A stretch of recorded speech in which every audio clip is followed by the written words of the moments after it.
Peace on the streets. You gotta listen to Peace on the streets.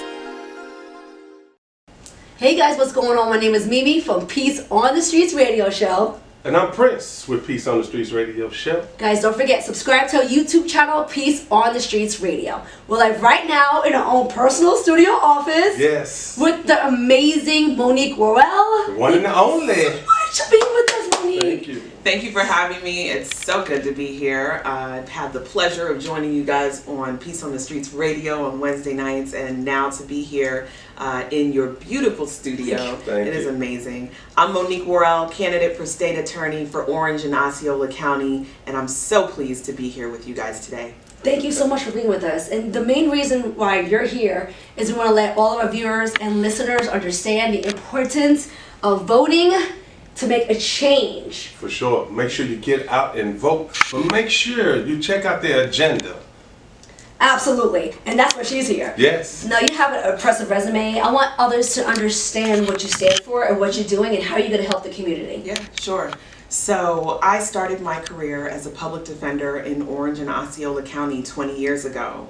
After serving as a public defender, I went out into private practice where I continued to represent individuals who were charged with criminal cases. Nice. I was recruited by my alma mater, University of Florida College of Law, go Gators, All right. to come back as a law professor.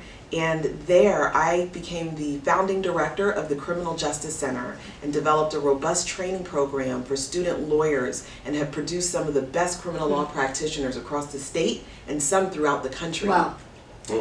So I worked there for 17 years. Wow. And I left UF to come back to Orange County, Florida to work as an assistant state attorney, and I was the founding director of the Conviction Integrity Unit. And what that means is that I assembled a unit to investigate claims of wrongful conviction. Okay. Did you know that nearly 3,000 people have been exonerated across the country? What? Wow. Yeah. Wow. Yeah. 3,000? Nearly there's more. 3,000 people, Jesus. and there are likely more. Many of those cases were DNA exonerations. Okay. So there are lots of people who may be wrongfully convicted but don't have DNA to prove their innocence, and those people, unfortunately, are still in prison. Wow. Thank God for DNA. Yeah. I'm sure the guy that created that, he probably floated in the river somewhere. That's Let's hope amazing. not. I'm just saying. Just a mad people, man. 3,000 people. Yeah, That's yeah. I'm amazing. sure there's so much more. And you know what's going on right now with, what happened with George Floyd and so many others, Arbery. Brown and Arbery as well. It's a lot of things going on right now in society that we already seen, and a change hasn't happened.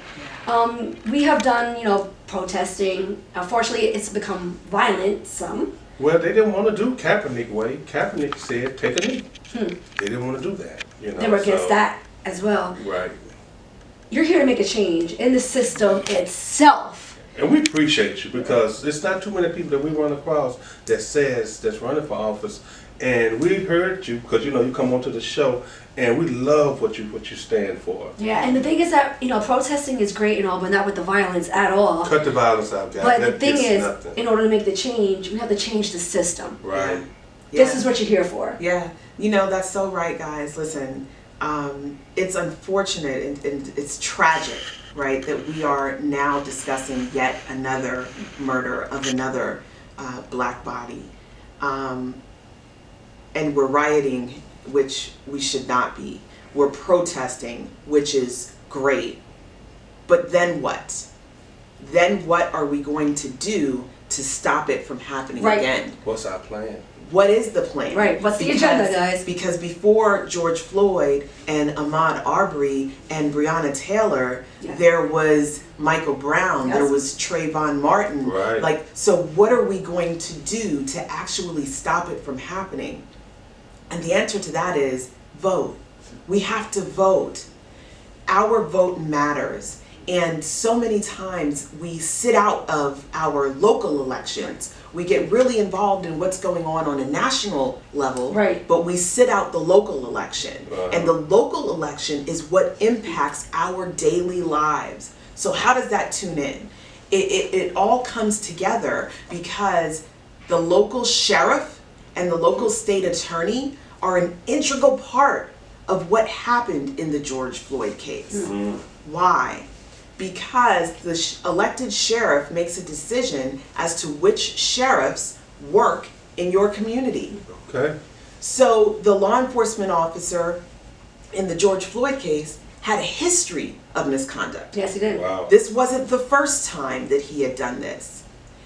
If we had a progressive law enforcement officer, head law enforcement officer, elected law enforcement officer, whether it be sheriff or police chief, then that person would have been able to make the determination that this person cannot work in law enforcement anymore. Right. They have a history of brutality, Yeah. they have a history of misconduct, and they are no longer fit to work on the streets.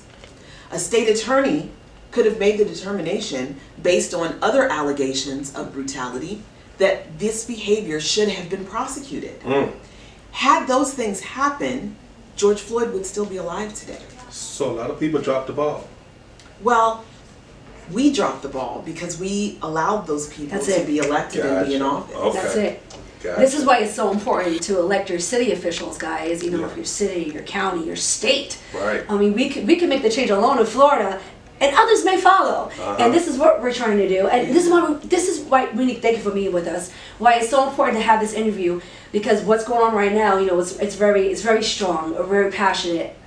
A lot of young people are getting angry. We don't want them to be angry adults, Yes. because the adults are the ones that are angry right now. So we want to let them understand that you do have a power in voting. It is true. It does work. We can't just think of presidential always. If we think of that, we'll go nowhere. Yeah. We got to think of our city. And Monique, I know you made a change already in other states. Yeah. Can you please let them know? Yeah. I mean, Yeah. So my most recent job was as Chief Legal Officer for the Reform Alliance. And Reform Alliance is a nonprofit organization that's a national organization. It was started by Jay-Z and Meek Mill and many others who, based on the Meek Mill probation violation case that wound him up with a 2-year prison sentence, those people got together and decided that the probation and parole systems needed to be reformed. And they recruited me to be their chief legal officer. sweet. Wow. So you would have had 2 years? A year. A year? Yeah. For Papa Willie and bring you up probation. Yeah. That's what he got 2 years for that? Yes, I'm sorry, 2 years for that. Wow. Yes. Wow. So you already made a change within that. Right. Well, we were working really hard to change probation and parole laws across the country. Wow. We started out working in Pennsylvania, and I met a young man who was 23 years old and was sentenced to 23 years of probation. That's possible? 23 Jeez, years. So 3 years. he would have served. Well, I doubt that he'll successfully complete it, because who can complete 23 years of probation? Oh my Yeah, goodness. Right. Better As- not leave the house. I mean, who of us is the same person today that we were when we were 23? Right. Right? And it's those, you learn from your mistakes. That's how you grow and you develop. Right. And essentially, by putting a 23-year-old on probation for 23 years, we're saying to him, you don't have permission to grow and develop. Correct. Right. Because those things that you learn from are criminal behaviors for you. What do I mean by that? I mean, when you're on probation, if you miss an appointment, that's a violation that you can be incarcerated for. When you're on probation, if you have a curfew and you miss your curfew, that's a violation that you can be incarcerated for. If you lose your employment, that's a violation that you can be incarcerated for. Wow. If you pop a wheelie, that's a violation that you can be incarcerated for. So I'm not talking about going out and committing new crimes. I'm talking about doing everyday activities that many of us do with no consequence. But individuals who are on probation, and on probation for many decades, are in jeopardy of being incarcerated for those things. Even if you leave a different county. If You you are leave- on probation and you're you in want to go to the Sanford. beach, right? I really like Siesta Key. It's my favorite beach. It was #1 beach in the country at one point. If I'm on probation, I can't just pick up and go to Siesta Key whenever I want to. It had to be approved. He's so young. I have to be approved. So he's eventually going to develop a family. Yeah. There's so much that he can't do with even his own kids, That's or right. even going to the That's a lot hospital, of God pressure. forbid. Yeah. For 23 years. So it's set up against him It is. to fail. He is set up to fail. Absolutely. Wow. Yeah, absolutely. That's a shame. At a young age. Didn't have a chance. Was it a violent offense, or? It's typically that's how it goes within a violent offense. It's going to be that long. Well, the thing about it is that it was his first offense. Oh wow. It was his first offense. And it was a robbery case. There was no weapon involved. Okay. And from his perspective or his point of view, it was a dispute from between him and someone that he bought marijuana from. Got it. And that was what the it was robbery. about. And that was the robbery. So he had no prior record. He served 2 years incarcerated. And after the 2 years that he served of incarceration, he was then sentenced to 23 years of probation. Who was his lawyer? Well, this was in Pennsylvania, Okay. and you know, things are different there, but it could happen anywhere. It could happen right Oh here. my Yes. gosh. You know? So That's that's a what you're crazy fighting story. for. So these are the things that I'm fighting for, right? Beautiful. That's just one situation. wow. That's just one scenario. Uh-huh. Mass incarceration is a huge problem in our country. The failed drug war of the 80s and the 90s has incarcerated more bodies to the point that the United States has the highest incarceration rate in the world. Does it? And in the state of Florida, we incarcerate our citizens at a rate higher than the national average. Wow. So if we look at what the world is doing, the United States is doing poorly. But if we look at Florida, we're doing even worse than that. Wow. I know there's numbers in it. It comes to what we've heard. Minorities. Is it against us? Are we set up to most of us to be incarcerated, or is the majority of us incarcerated? And they say it's us, but it's built against us. Well, we only make up 17% of the United States. Right. And right. most of us are in prison. Right. Yes. Right. So the thing about it is that there are huge racial disparities within the justice system. And I saw something that came out of the White House saying that it's a misconception that there are racial disparities in the justice system. And that's just patently false. There are statistics and research that shows African Americans, like you said, make up 16 to 17% of the population, but more than 46% of the prison population. Yeah. Right, in the teens and somewhere in the 20s, Wow. okay, of the prison population. So it's not a misconception, it's fact. Yes. Right? So you can't change that without intentionality. You can't just come in and say, well, we're not racist, so that's not going to happen. You have to actually put policies in place that are going to prevent that from happening. Correct. You have to ensure that individuals are trained to recognize and understand the reality and do things intentionally to prevent that reality. So the system needs to be changed within itself. Absolutely. Where does it start? Who do we? I know it's local candidates Local from the city, officials. but who? Where does it start? Some of us don't understand. Yeah, and you know, as I'm watching all of the individuals speak out about the murder of George Floyd, I realize that people really don't know. They really don't understand. And what I need people to understand is that elections matter. You know, it's kind of like when you live in a neighborhood and there's a homeowners association and you don't go to the homeowners association meetings, and then they pass a silly law that says or a rule that says if you know, put your garbage out, you know, more than a day before, then you're going to be fined, right? And then you put your garbage out, you know, 2 days before so that you don't forget, and then you get a fine and you're angry. Well, you're not informed because you didn't show up. Exactly. It's the same way in our communities. There are people running for races. There are people running for elections. It is incumbent upon you to research their backgrounds, see what they've done, see what they stand for, and vote. Exactly. So important to see what they've done. Yes. You know, this week I had my very first debate with two of my opponents in this race. And it was very interesting to me because they were calling themselves progressives, and they were doing it pretty convincingly. Okay. And what I need people to do is go and look at their records, because I am the only candidate for state attorney in this race who has not contributed to the problem of mass incarceration in this country. I am the only candidate in this race who has spent my entire 20-year career fighting for or against the injustice in the criminal legal system. Wow. So you have to not just listen to what comes out of people's mouths. Right. You have to look and see who they are, where they come from, and what they've done. Check their background. Check their record. We can't be lazy and just give our vote away. No. Just because you're a Democrat. You're just not getting my vote just because you're a Democrat or Republican. That's it. I need to see what your agenda stands for. What have you done?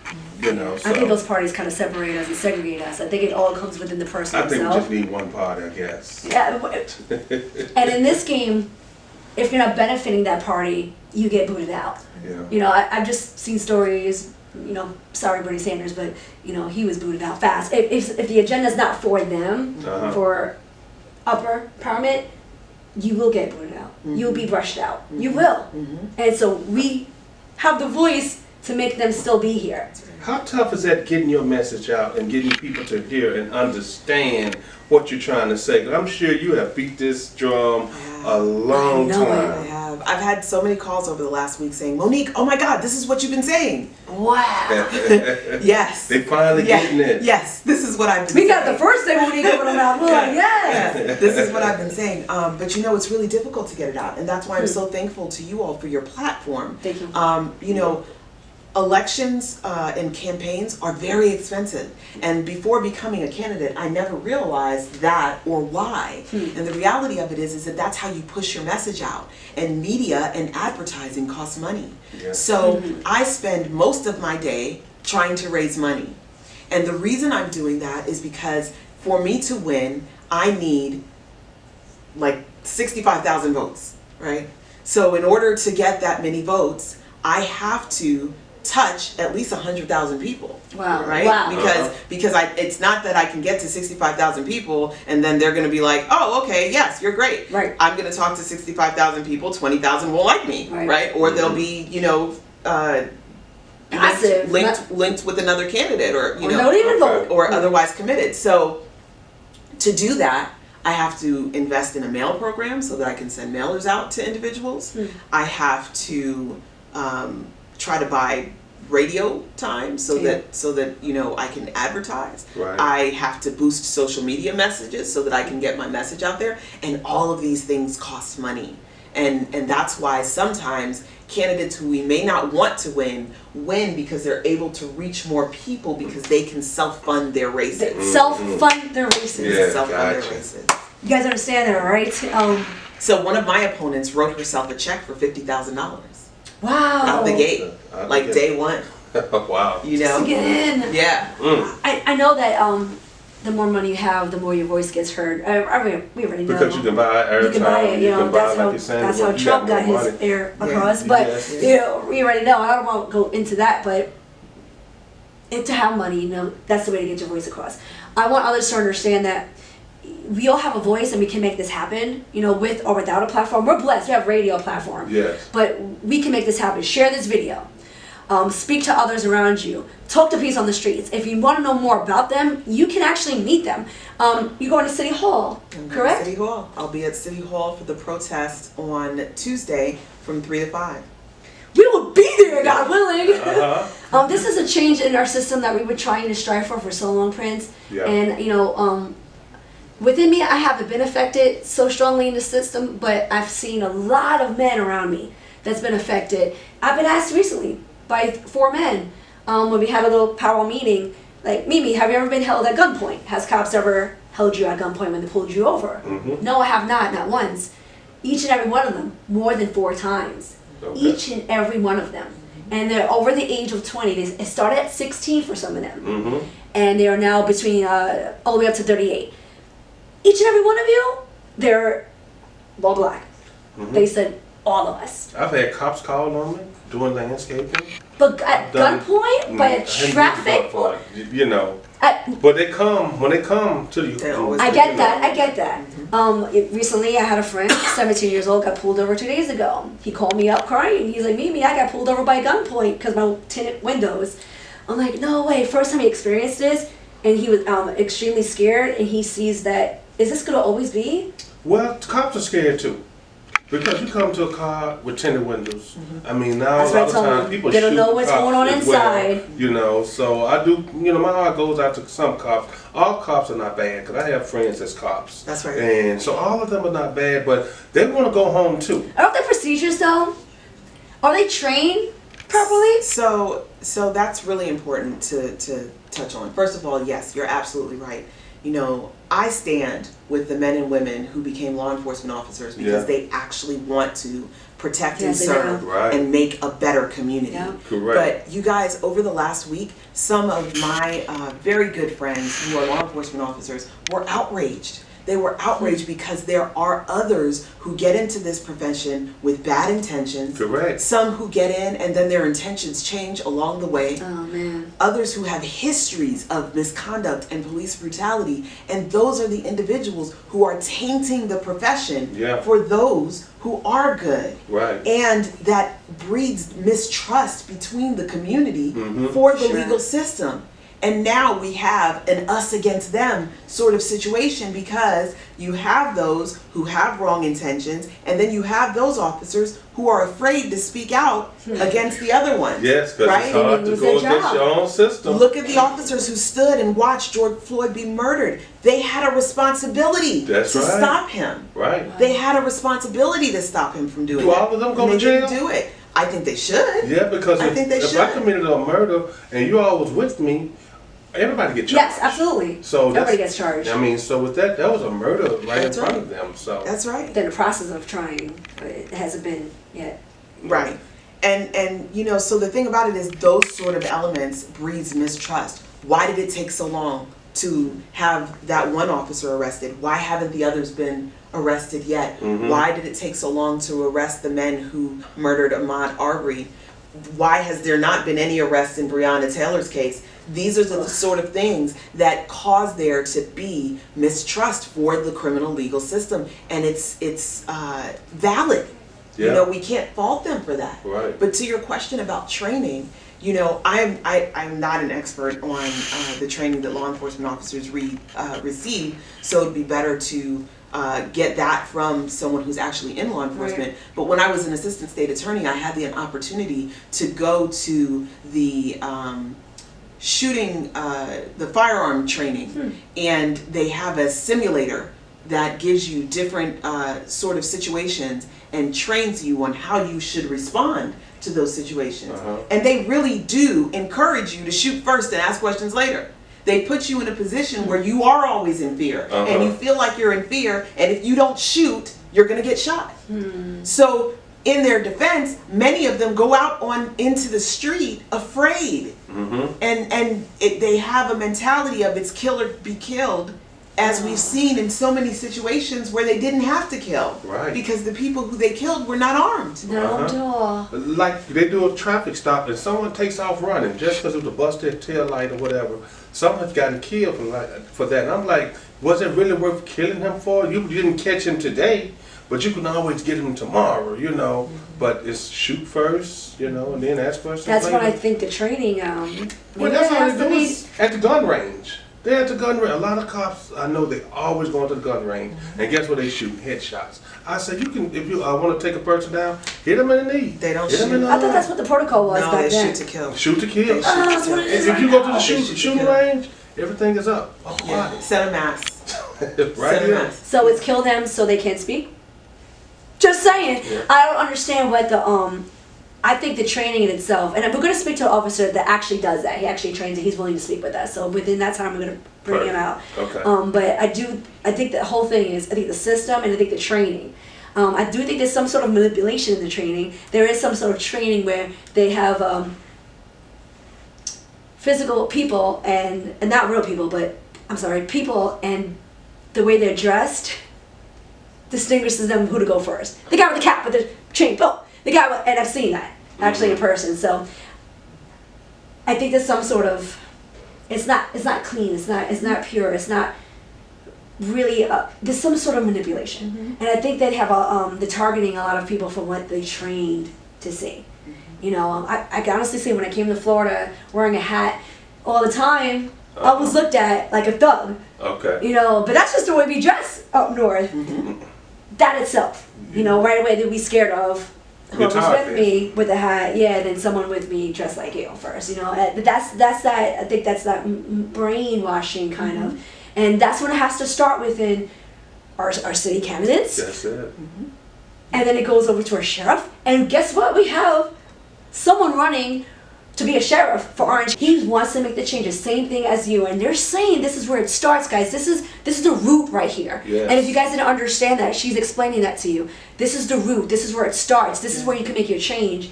And you've made a change already. Please help us in Florida. What's your goal right now for Florida? Yeah. So my job, or my goal, once I get the job, You will. Yes. will be to change the culture of prosecution, to give alternatives to incarceration. Many of the people that we have in our local prisons are there for nonviolent offenses. I don't believe that we need to send people to prison for nonviolent offenses.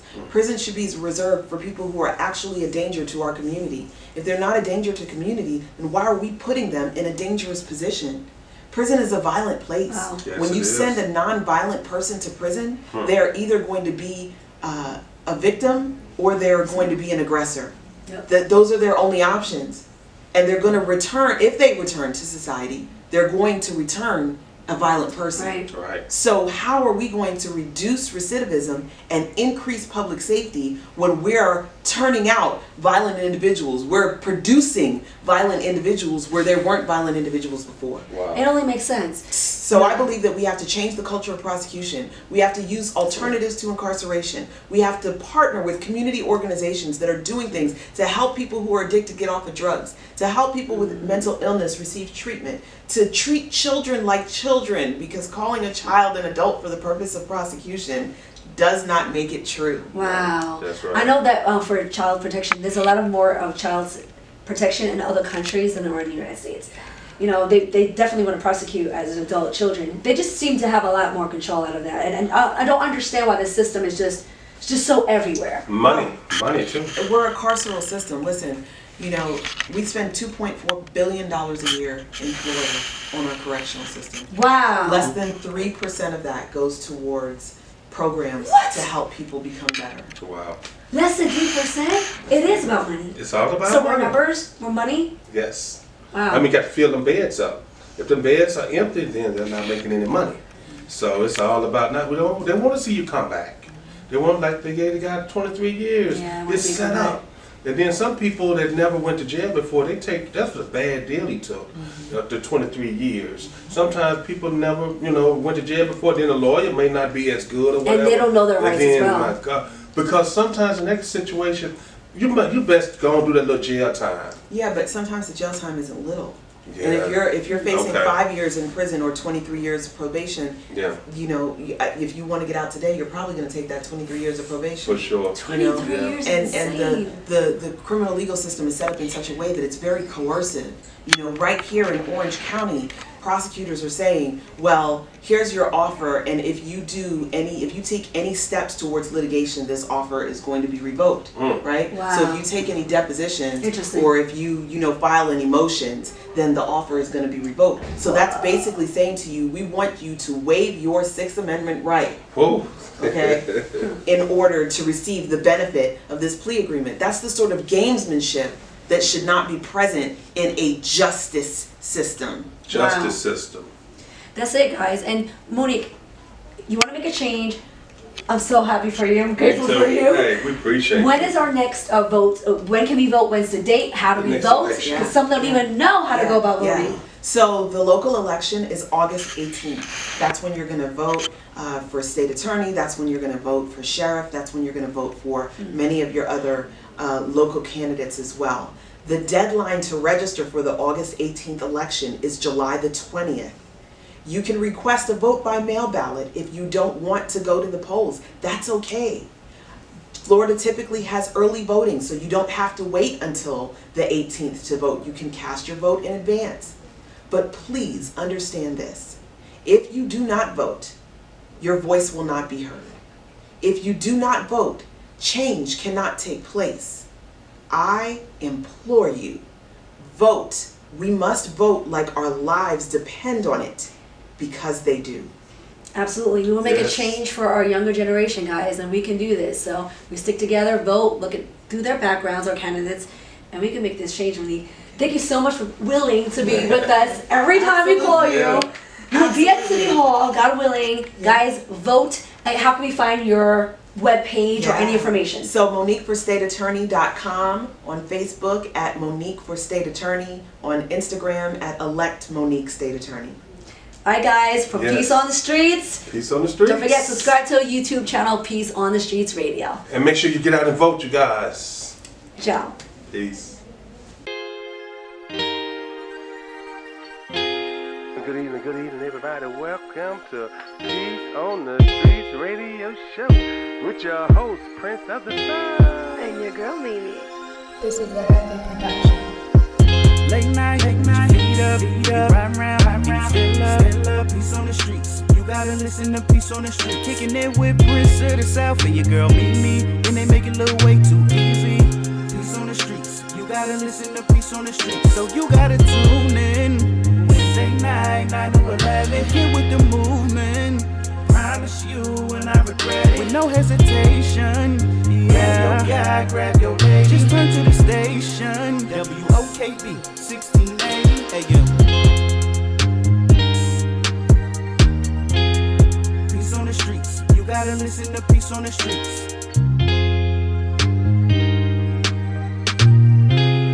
Peace on the streets. You gotta listen to Peace on the Streets.